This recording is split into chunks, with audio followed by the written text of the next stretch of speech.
ಆತ್ಮೀಯ H16 news ಅರ್ಥಾತ್ ಹೇ ಸೀತಾರಾಮಗೆ ಸ್ವಾಗತ. ನಾನು ನಿಮ್ಮವ MI ಅಥವಾ ಮಲ್ಲಪ್ಪ ಜೋತಾವಾರ್. ಆದ್ಮೇಲೆ ಈಗ ತಾವು ದಿನ ಸುದ್ದಿಗಳನ್ನ ಅದರ ಜೊತೆಗೆ ವಿಶೇಷತೆಗಳನ್ನ ನೋಡ್ತಾ ಹೋಗಿ ವಿಶೇಷ ಈ ಮೊದಲನೇ ಸುದ್ದಿಯನ್ನು ನೋಡಿ. 16, 17, 18ಕ್ಕೆ ತಂದಿದ್ದಾರೆ. ಈ 3 ದಿನಗಳ ಕಾಲ ನಾರಿ ಶಕ್ತಿ ವಂದನ್ ಅಧಿನಿಯಂ 2026 ಇದು ಚರ್ಚೆಯಾಗಲಿದೆ ಮತ್ತು ಇದು ಕಾನೂನಾಗಲಿದೆ. ಈಗಾಗಲೇ 543 ಸೀಟ್ ಇದೆ ಪಾರ್ಲಿಮೆಂಟಲ್ಲಿ, ಲೋಕಸಭೆಯಲ್ಲಿ. ಅದನ್ನು ಹೆಚ್ಚಿಸಿ 816 ಮಾಡ್ತಾ ಇದ್ದಾರೆ. ಹಾಗೆ ಮಾಡಿದಾಗ 1/3 ಹೆಚ್ಚಿಸಿದಾಗ ಈಗಾಗಲೇ ಸಹಜವಾಗಿ ಅಧಿಕಾರದಲ್ಲಿರುವಂತಹ ಪುರುಷರಿಗೂ ಇರಿಸುಮುರುಸು ಆಗಬಾರ್ದಲ್ಲ, ಅವರು ತಮ್ಮ ಜಾಗ ಹೋಗ್ತಾ ಇದೆ ಅನ್ನುವ ಭಾವನೆ ಅವ್ರಿಗೂ ಬರಬಾರ್ದು. ಮತ್ತು ಸೀಟ್ಗಳನ್ನು ಹೆಚ್ಚಿಸುವ ಅನಿವಾರ್ಯತೆಯೂ ಇದೆ, ಸಹಜವಾಗಿ ಜನಸಂಖ್ಯೆ ಜಾಸ್ತಿ ಆಗಿರೋದ್ರಿಂದ. ಹಾಗಾಗಿ 816 ಮಾಡಿದಾಗ ಅದರಲ್ಲಿ 33% ಮಹಿಳೆಯರಿಗೆ ಮೀಸಲಾತಿ ಇರುತ್ತೆ ಅನ್ನುವಂತಹ ಕಾನೂನನ್ನು ಹೊರಟಿದ್ದಾರೆ. ಇದು ಸಂಭ್ರಮದ ಕ್ಷಣ. ಭಾರತದ ಮಹಿಳೆಯರಿಗೆ ಮಾತ್ರ ಅಲ್ಲ, ಕನ್ನಡ ಮಹಿಳೆಯರಿಗೆ ಮಾತ್ರ ಅಲ್ಲ, ವಿಶ್ವದ ಎಲ್ಲ ಮಹಿಳೆಯರಿಗೂ ಅಂತ ನಾನು ಅಂದ್ಕೋತೀನಿ. ಪ್ರಾಯಶಃ 21ನೇ ಶತಮಾನದ ಅತ್ಯಂತ ಪ್ರಮುಖ ನಿರ್ಣಯಗಳಲ್ಲಿ ಇದು ಒಂದಾಗಿರುತ್ತೆ ಅಂತ ನಾನು ಅಂದ್ಕೋತೀನಿ. ಪ್ರಧಾನಮಂತ್ರಿ ಅವರ ಕನಸಿನ ಭಾರತ 2047ರ ವಿಕಸಿತ ಭಾರತ ಏನಿದೆ, ಅಂದರೆ ಸಮೃದ್ಧ ಭಾರತ, ವಿಕಸಿತಗೊಂಡಿರುವಂತಹ ಭಾರತ, ಡೆವಲಪ್ಡ್ ನೇಷನ್ ಅಂತ ಯಾವುದನ್ನು ಕರಿತೀವಿ, ಆ 47ರಲ್ಲಿ ವಿಮೆನ್ಸ್ ಡೆವಲಪ್ಮೆಂಟ್ಗಿಂತ ವಿಮೆನ್ ಲೆಡ್ ಡೆವಲಪ್ಮೆಂಟ್ ಆಗಬೇಕು ಅನ್ನೋದು ಅವರ ಒಂದು ವಿಷನ್.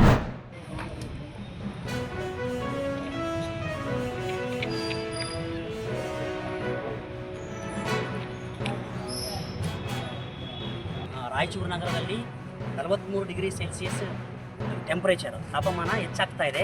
ಒಂದು ವಾರ ಕಾಲ ಬಿಸಿ ಗಾಳಿ ಬರ್ತಾ ಇದೆ ಅಂತ ಹೇಳ್ಬಿಟ್ಟು ವರದಿಗಳು ಬಂದಿದ್ದಾವೆ. ಹಾಗಾಗಿ ನಾವು ಸರ್ಕಲ್ಗಳಲ್ಲಿ ಏನಪ್ಪ ಅಂತಂದರೆ ನೆರಳಿನ ವ್ಯವಸ್ಥೆ ಮಾಡಬೇಕು. ದ್ವಿಚಕ್ರ ವಾಹನ ಹೋಗಾರರು ಮತ್ತು ಜನಗಳು ಓಡಾಟ ಮಾಡಬೇಕಾದ್ರೆ ಭಾಳ ತೊಂದರೆ ಆಗ್ತಾಯಿದೆ. ಸೊ ಅದರ ಮನವಿ ಪತ್ರನ ನಾವು ಕೊಡ್ತಾ ಇದ್ದೀವಿ. ಸೊ ನಮ್ಮ ಜಿಲ್ಲಾ ಕಾರ್ಯದರ್ಶಿ ವಿನೋದ್ ಅವರು ಮನವಿ ಪತ್ರ ಓದಬೇಕಂತ ಮನವಿ ಮಾಡ್ತಾರೆ. ವಿಷಯ: ರಾಯಚೂರು ನಗರದ ವಿವಿಧ ವೃತ್ತ ಮತ್ತು ಜನನಿಬಿಡದ ಪ್ರದೇಶಗಳಲ್ಲಿ ಉರಿ ಬಿಸಿಲಿನಿಂದ ಜನರಿಗೆ ರಕ್ಷಣೆ ನೀಡಲು ನೆರಳಿನ ವ್ಯವಸ್ಥೆ ಮಾಡುವಂತೆ ಮನವಿ. ರಾಯಚೂರಿನಲ್ಲಿ ದಿನೇ ದಿನೇ ಬಿಸಿಲಿನ ಶೆಕೆ ಹೆಚ್ಚಳವಾಗುತ್ತಿದೆ. 43 ಡಿಗ್ರಿ ಸೆಲ್ಸಿಯಸ್ ತಾಪಮಾನ ದಾಖಲಾಗಿದೆ ಎಂಬ ವರದಿಯು ನಾಗರಿಕರನ್ನು ಆತಂಕಕ್ಕೆ ದೂಡಿದೆ. ನಾಗರಿಕರು 10 ಗಂಟೆಯಿಂದಲೇ ಹೊರಗಡೆ ಬರಲು ಹರಸಾಹಸ ಪಡುತ್ತಿದ್ದಾರೆ. ಬಿಸಿಲಿನ ಝಳವು, ಬಿಸಿ ಗಾಳಿ ಜನರನ್ನು ಹೈರಾಣುಗೊಳಿಸಿದೆ. ಸಂಜೆ 4:30 ಆದರೂ ಸಹ ಬಿಸಿಲಿನ ಝಳ ಕಡಿಮೆಯಾಗುತ್ತಿಲ್ಲ. ರಸ್ತೆ ಸಂಚಾರದ ಸಿಗ್ನಲ್ಗಳಲ್ಲಿ ನಿಂತುಕೊಳ್ಳುವ ದ್ವಿಚಕ್ರ ವಾಹನದಲ್ಲಿ ಬಿಸಿಲಿನ ತಾಪಮಾನದಿಂದ ದೇಹದ ಅಸ್ವಸ್ಥತೆ, ದಾಹ, ತಲೆ ಸುತ್ತುವುದು ಹಾಗೂ ಆರೋಗ್ಯ ಸಮಸ್ಯೆಗಳು ಹೆಚ್ಚಾಗುತ್ತಿರುವುದು ಕಂಡುಬರುತ್ತಿದೆ. ಆದ್ದರಿಂದ ಮಹಾನಗರ ಪಾಲಿಕೆಯು ಜನರ ಆರೋಗ್ಯದ ದೃಷ್ಟಿಯಿಂದ ರಾಯಚೂರು ನಗರದಲ್ಲಿ ಸಿಗ್ನಲ್ ಇರುವ ವ್ಯವಸ್ಥೆಯನ್ನು ಮಾಡಲು ತುರ್ತು ಕ್ರಮ ಕೈಗೊಳ್ಳಬೇಕೆಂದು ಈ ಮೂಲಕ all India democratic youth organisation Raichur ಜಿಲ್ಲಾ ಸಮಿತಿ ಮನವಿ ಮಾಡುತ್ತದೆ. ನಮ್ಮ ಬೇಡಿಕೆಗಳು: ರಾಯಚೂರು ನಗರದ ಸಂಚಾರ ಸಿಗ್ನಲ್ ಇರುವ ವೃತ್ತಗಳಲ್ಲಿ ಮತ್ತು ಜನನಿಬಿಡದ ಪ್ರದೇಶಗಳಲ್ಲಿ ಬಿಸಿಲಿನಿಂದ ರಕ್ಷಣೆ ಒದಗಿಸಲು ನೆರಳಿನ ವ್ಯವಸ್ಥೆ ಮಾಡಬೇಕು. ಅಮೃತ ನೆರಳು ಎಂಬ ಕುಟೀರಗಳನ್ನು ಮತ್ತಷ್ಟು ವೃತ್ತಗಳಲ್ಲಿ ಸ್ಥಾಪಿಸಿ ಜನರಿಗೆ ನಿರಂತರವಾಗಿ ಕುಡಿಯುವ ನೀರಿನ ಅನುಕೂಲ ಮಾಡಬೇಕು. ಬಿಸಿಲಿನ ತಾಪಮಾನ 43 ಡಿಗ್ರಿ ಸೆಲ್ಸಿಯಸ್ ದಾಖಲಿರುವುದು ಮತ್ತು ಬಿಸಿ ಗಾಳಿ ಬೀಸುತ್ತಿರುವುದರಿಂದ ರಸ್ತೆಗಳಲ್ಲಿ ನೀರು ಸಿಂಪಡಿಸಿ ತಾಪಮಾನವನ್ನು ನಿಯಂತ್ರಿಸಲು ಕ್ರಮ ಕೈಗೊಳ್ಳಬೇಕು. ವಂದನೆಗಳು.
जरा मेहरबानी होती पूरा बरगार लगा ऑटो लगा क्या बोल रहे 4 दिन में आता बोल रहे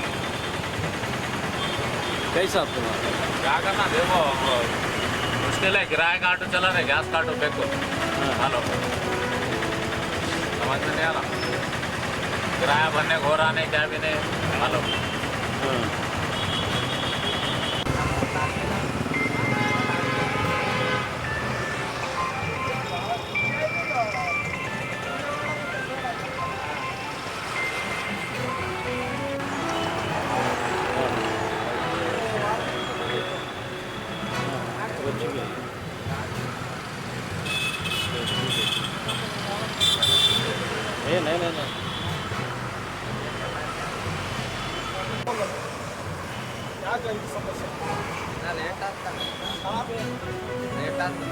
ಅಲ್ಲ ಇದಕ್ಕೆ ಲೇಟು ಹಾಕಿಲ್ಲ ನಾವು ಏನು ಮಾಡ್ತೀವಿ ಅವ್ರು ಹೆಂಗೆ ಬರ್ತೀವಿ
ಬಿಸಿಲು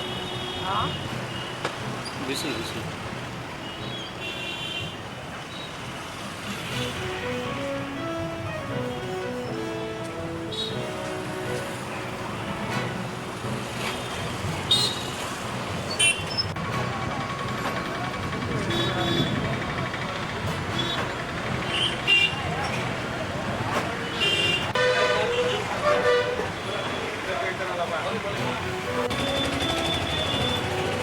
ಟ್ಯಾಬ್ಲೆಟ್ ಕೊಡಪ್ಪ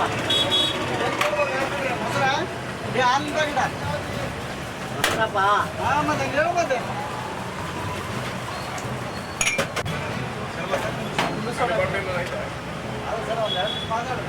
ತಾವೆಲ್ಲ ಇಲ್ಲಿವರೆಗೆ ಸುದ್ದಿಗಳನ್ನು ನೋಡಿದಿರಿ, ಜೊತೆಗೆ ವಿಶೇಷ ಘಟನೆಗಳನ್ನು ಸಹ ನೋಡಿದಿರಿ. ಅದು ನಿಮ್ಗೇನು ಅನ್ನಿಸ್ತು? ನಿಮಗೆ ಲೈಕ್ ಮಾಡಿರಿ, ಶೇರ್ ಮಾಡಿರಿ, ಕಾಮೆಂಟ್ ಮಾಡಿರಿ, ಜೊತೆಗೆ ಸಬ್ಸ್ಕ್ರೈಬ್ ನಿಲ್ಲಿಸ್ಬೇಡ್ರಿ. H16 ನ್ಯೂಸ್ ಅರ್ಥಾತ್ ಈ ಸಿದ್ದರಾಮಯ್ಯ ಸತ್ಯದ ಕೈಗನ್ನಡಿ ವಂದನೆಗಳು.